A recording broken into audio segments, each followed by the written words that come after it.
everybody, and welcome, my fellow uncouth Americans. I am Shannon Esther Shining Star. Do not forget to like, share, and subscribe, you lovely people.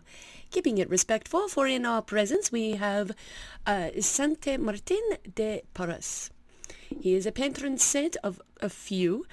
For animals, he is usually seen, however, with a dog, a cat, and a broomstick. Thought I might like to have him with me for the video on America's first Las Posadas. It is Spanish from Mexico, meaning the inn, starting December 16th through Christmas Eve.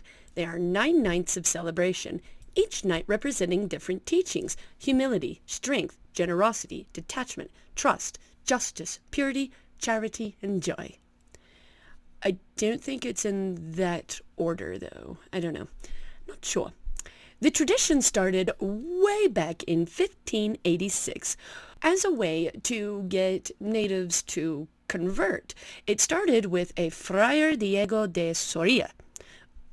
He held 9 Christmas masses 9 nights in a row. It actually made the native to Catholic bond deeper for him doing this. It was a really good move on his part.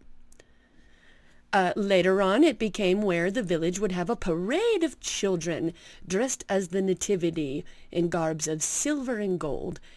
That was the wise men, the shepherds, Mary and Joseph, and the angel. The procession would be the angel, Mary and Joseph, sometimes on a donkey, depending on the area. What a cool effect.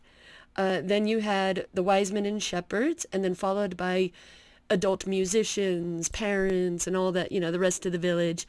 And they would reenact the journey of Mary and Joseph looking for lodging when they were in Bethlehem.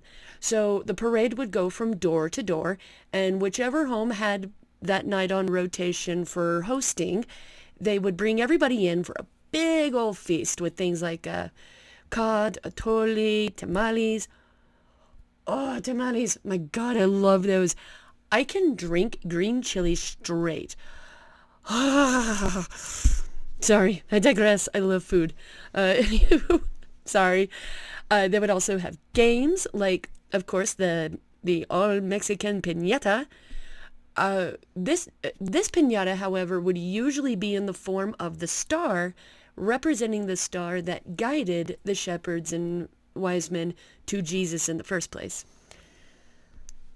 And again, the community would generally trade off different hosts per night per party. Let us travel a little further south into South America. South, where winter solstice was observed native style. Not saying Mexico doesn't. We'll get to that in a minute. Calm down. Everything in a circle. You have a country such as Ecuador, which is right on the equator, and then everything below that.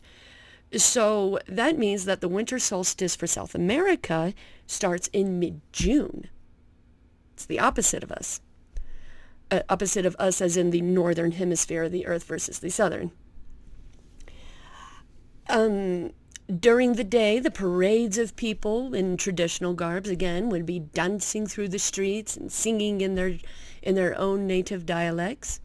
I say that because the dialect does change. You got Spanish and Portuguese and a couple other things all through South America. So it does determine what area you're in as to what language you're going to hear.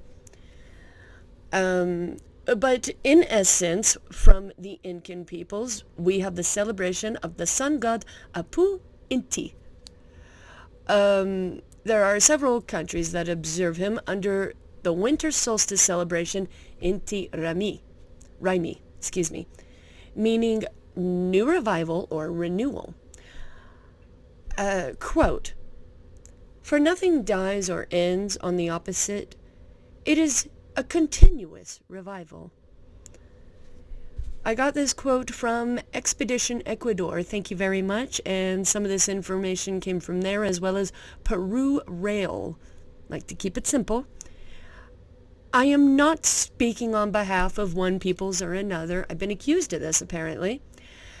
I'm not. I am no different than when your teacher reads from a textbook and tells you to write it down in your notes. That's literally all I'm doing is conveying information. I'm so sorry. Forgive me. Anywho, moving on. I digress. I'm going to take this as a sign. I digress. At night, there would be midnight swims in the rivers and waterfalls for purification and cleansing rituals. In Peru, it'd be a parade where the orejones, they would be big men carrying the Incan god as a plated gold statue.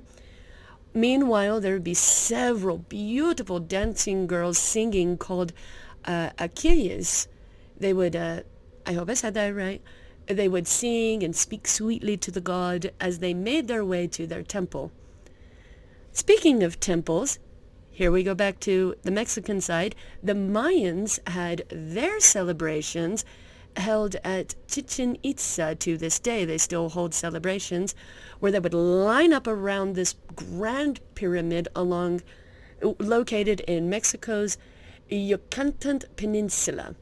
This place is also known as Temple Cocolcan, meaning feather or serpent, or El Casillo, meaning castle. Whew. I am done. Salud to Inti Raymi.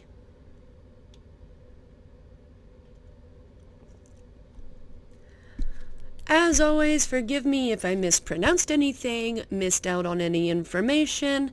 Happy holidays, everybody. Enjoy yourselves. Coexist. Adios.